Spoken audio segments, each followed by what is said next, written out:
Assalamualaikum King Salman. Ako po si Yashima Yusuf po, ang mama po ng kambal na ito, si Aisha at si Akiza po.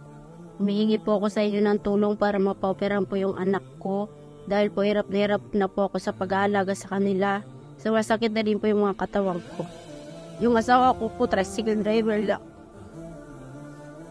Humihingi po ko ng tulong, mapaoperahan sila. Hirap na po ako sa pag-aalaga.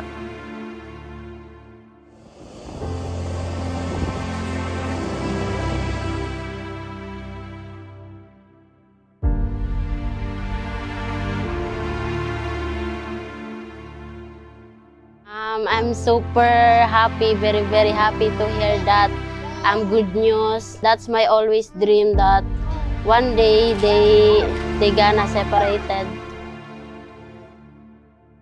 Thank you for giving the Philippines this opportunity again to have Akisa and Aisha, conjoined twins, to be undertaking surgery so that they could be separated from each other.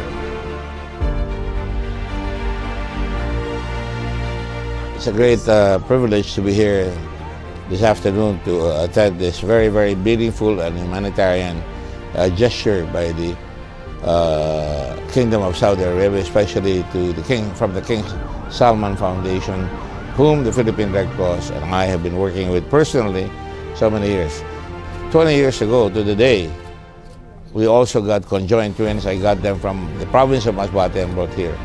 Hopefully, this wonderful gesture will save the lives, thanks to the people of Saudi Arabia and the King Salman Foundation, and of course, His Majesty the King.